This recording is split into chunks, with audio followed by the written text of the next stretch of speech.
What's up, guys?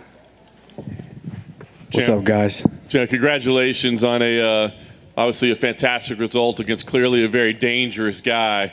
I know you're still probably letting it all soak in and want to go back and watch it, but give us your initial thoughts right now on your performance this evening. Hold on 1 second. Hold on, son. I got a call.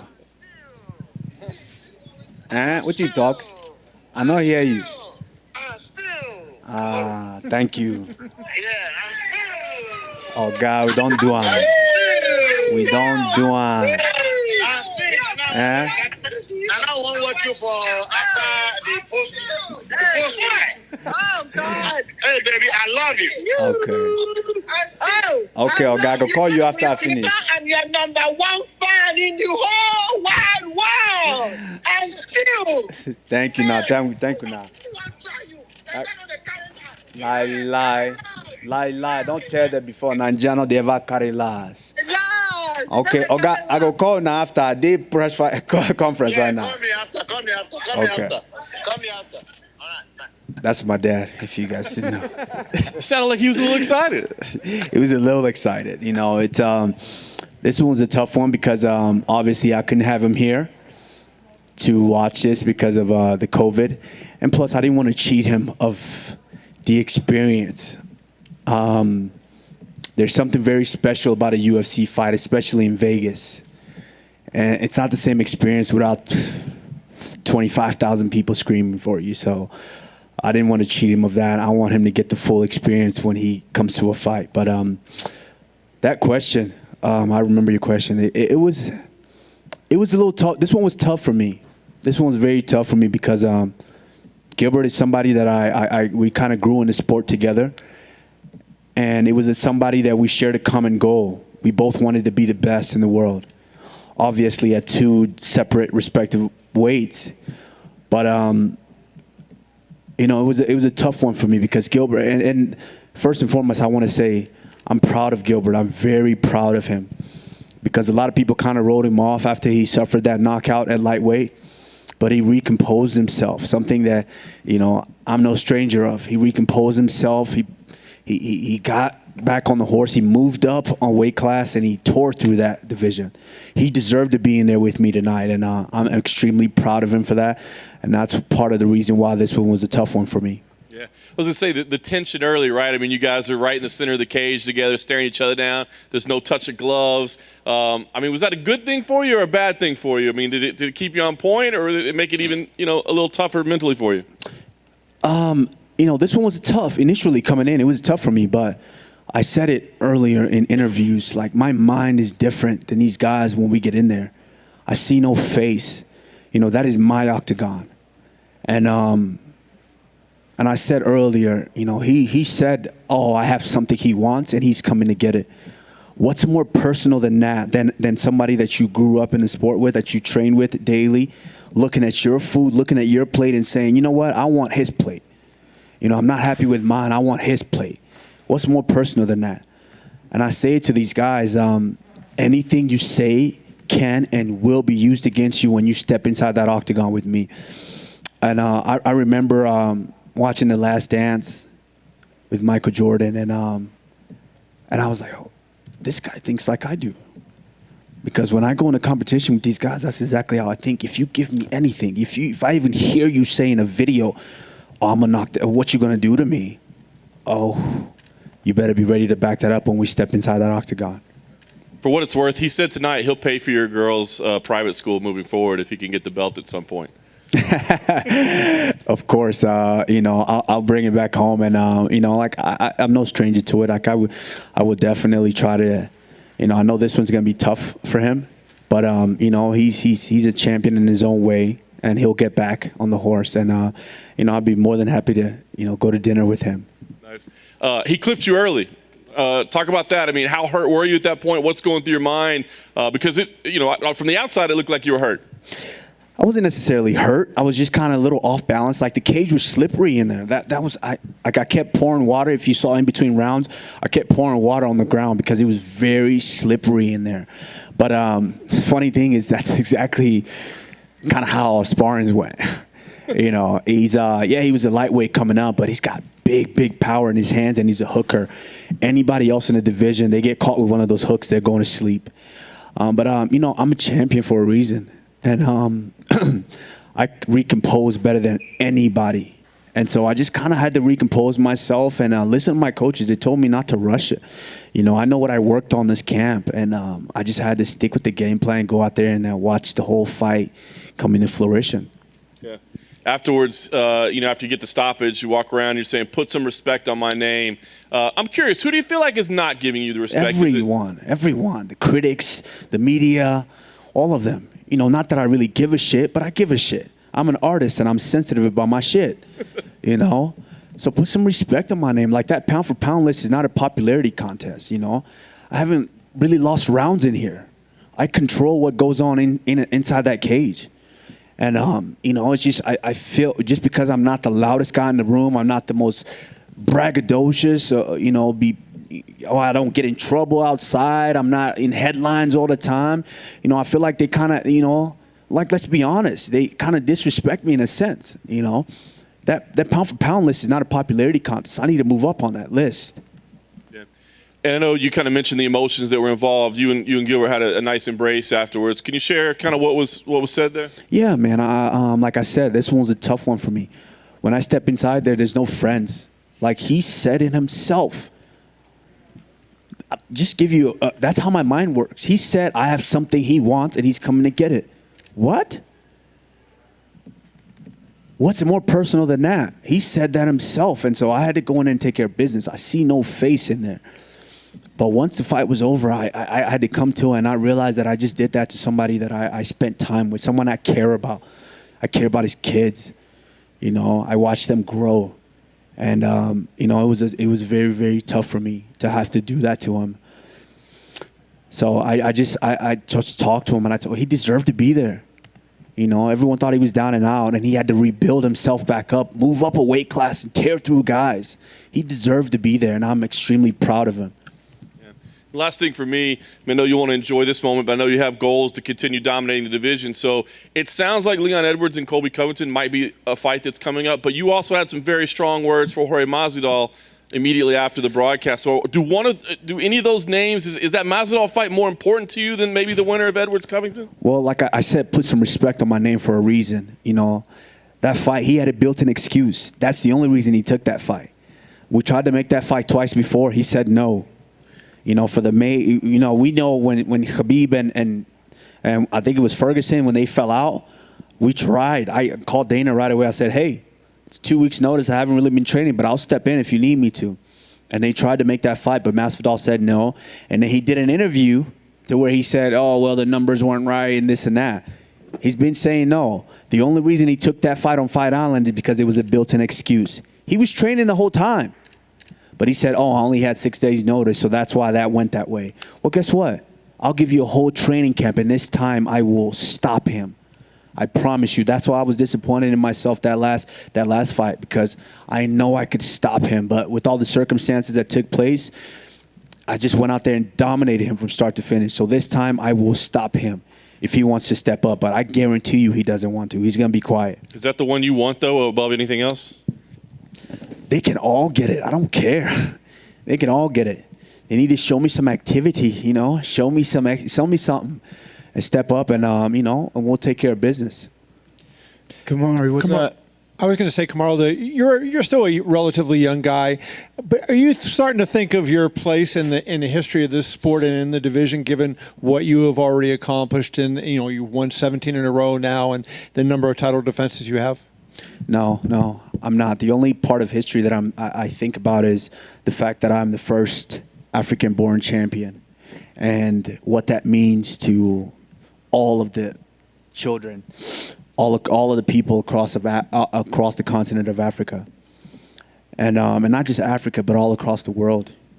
Places like Indonesia, China, everywhere. That's kind of what I care about. With great power comes great responsibility, and the fact that I was able to do it with the circumstances that I was born into, that's really what's important to me. As far as, where I am in winning, I don't know how many numbers you just said, but that's, as long as I focus on my fight and take it one at a time, the rest is just going to pile up. So I don't worry about those.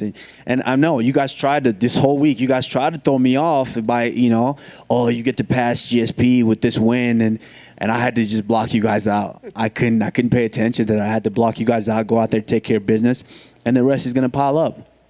I wonder if you felt like your jab was a key. In the second round, you adjusted. It seemed like you started landing that jab. Was there anything that you learned from the first round that helped you there, and just the significance of that punch during the fight?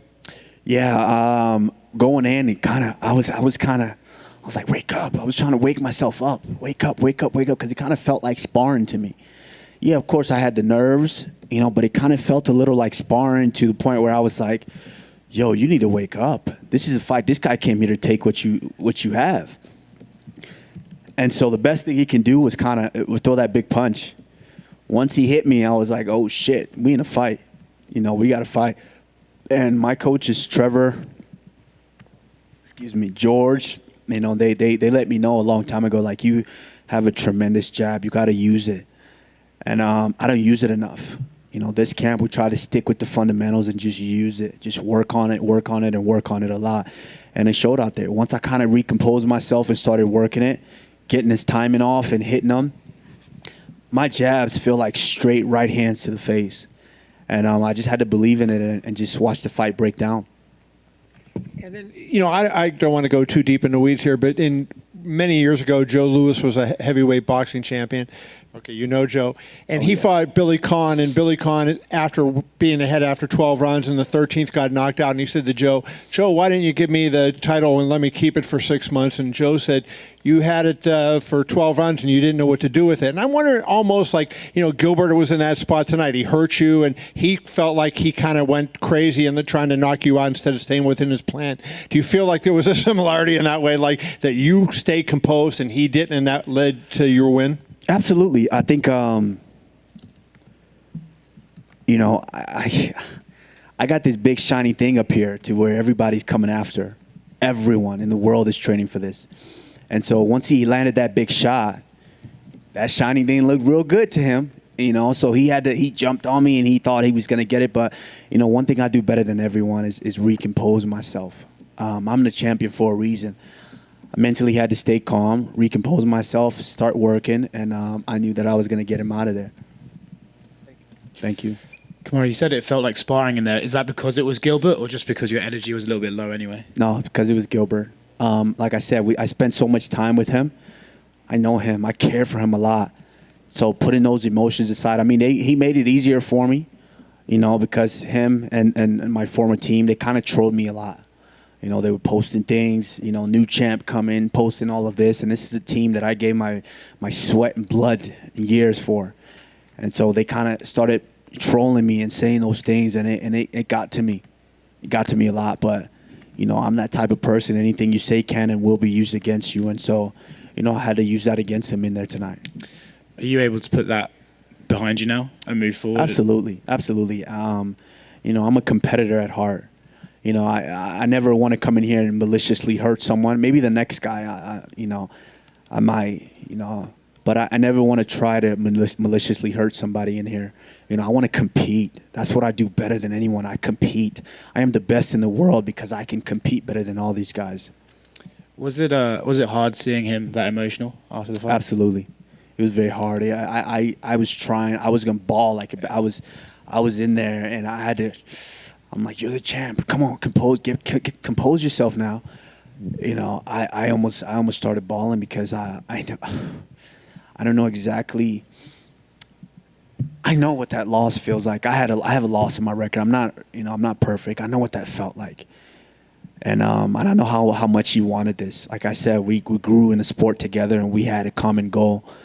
And so having to be the one to do that to him, it almost broke me in there. Sorry, man, I'm not trying to make you cry now. With Masvidal, it's quite clear when you talk about him that you really, really don't like the guy. And I know before the first fight, there was the build-up, there was the interaction at the media day and all that sort of stuff. But why is it exactly that you have so much contempt for him? The fact that I said what I said for a reason. Put some respect on my name. these guys don't understand. Like, I'm different. You would think he learned that the first time because I dealt with worse than he. Everyone was saying, oh, he took the fight on 6 days' notice. But guess what? I took it on 6 days' notice. I was here in Las Vegas, flying back home. They called me while I was in between flights in Dallas. I had to leave my bags, leave the airport, call my parents to pick me up at the airport. They picked me up, went straight to Target, bought a scale, stepped on the scale. Not to mention, I ate like a pig the night before because I said I have no fight. I'm 195 pounds when I step on the scale. Called the coach down there, Tony Cabela. I said, hey, Coney, come, we need to work out. Worked out like crazy that night. Got off about 5-6 pounds, and then I got on the scale. I said, we're within striking distance. The next day, flew back to Vegas, then flew to Abu Dhabi. I had maybe approximately 4 days. I didn't sleep at all to prepare for that fight. And he had a built-in excuse. He's like, oh, I took the fight on 6 days' notice. Give me 3 weeks, and I'll see what I'll do. I'll give you a whole training camp. And this time I want to stop him for real because I think that's the only thing that's going to close his mouth. He's pretending, walking around here like he's Jesus or something. Well, I'm going to put him in a coffin this time.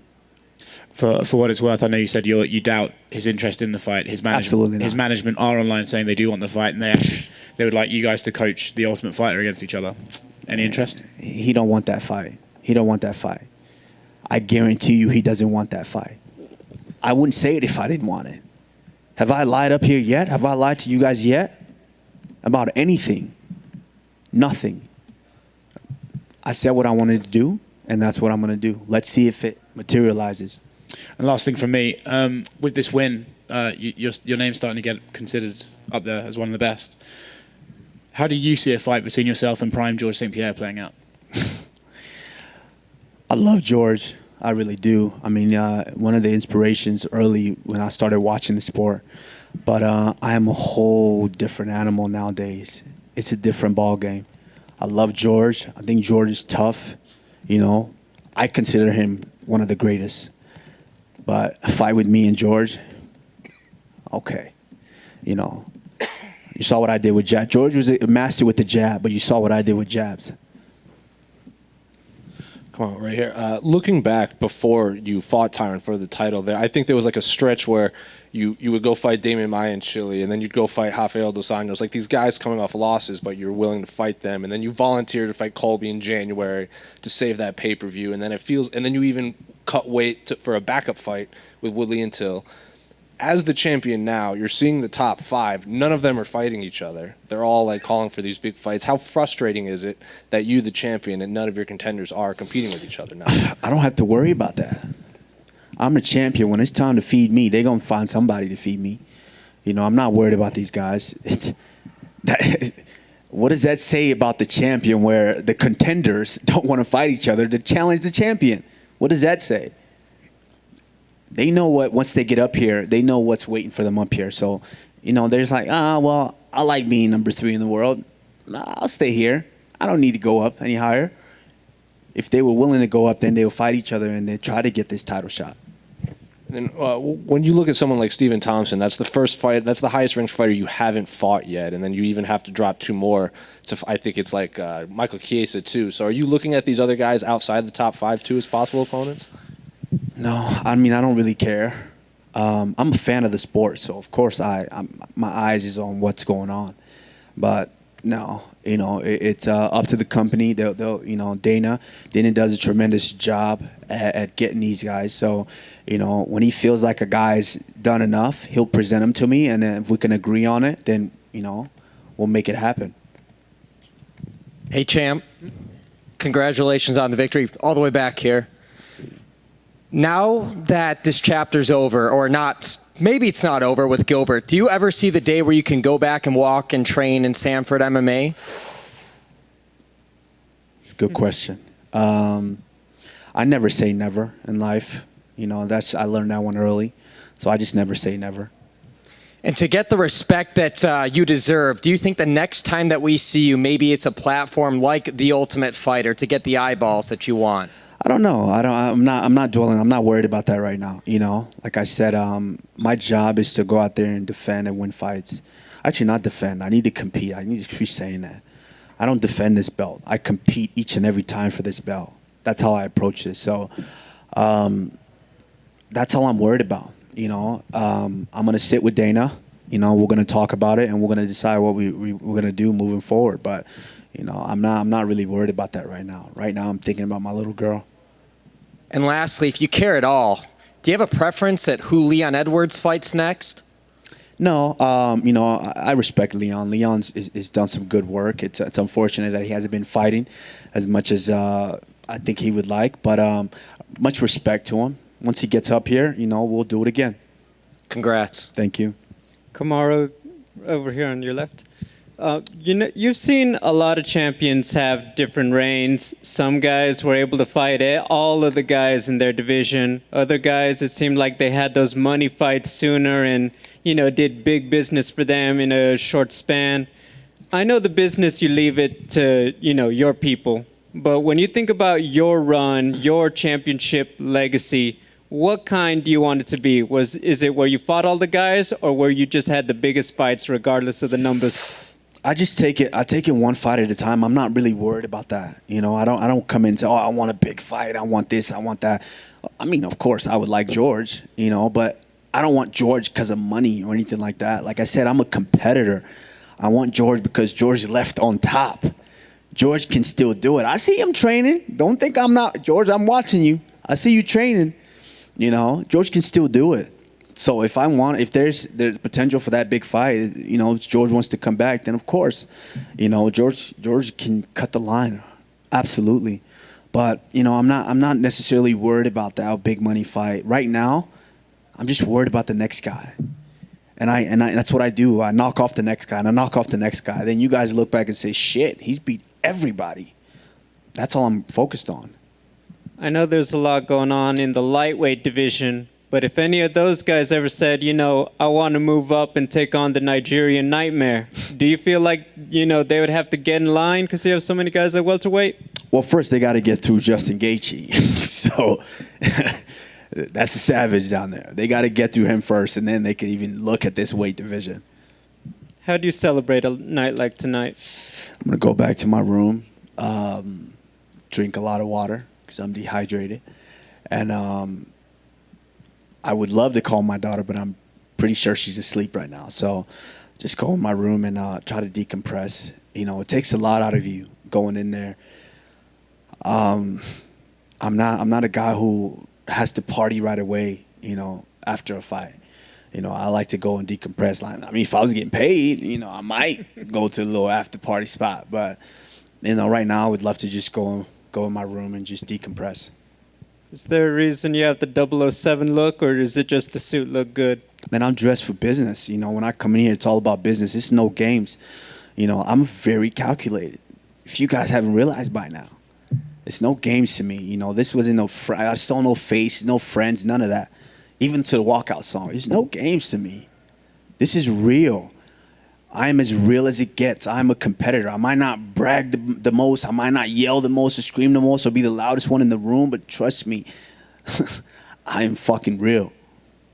Congratulations. Thank you. Kamuru, when you were, after the fight, you came to the middle of the ring, you were on your knees looking at Burns, his back was to you as he was dealing with the loss. What was going through your mind there?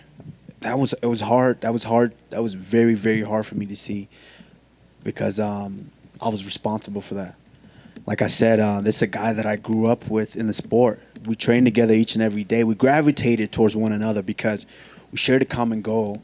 And I loved his work ethic, and he saw my work ethic. And so, of course, we spent a lot of time together, which is why this one was a little, it was business, but of course it was personal as well.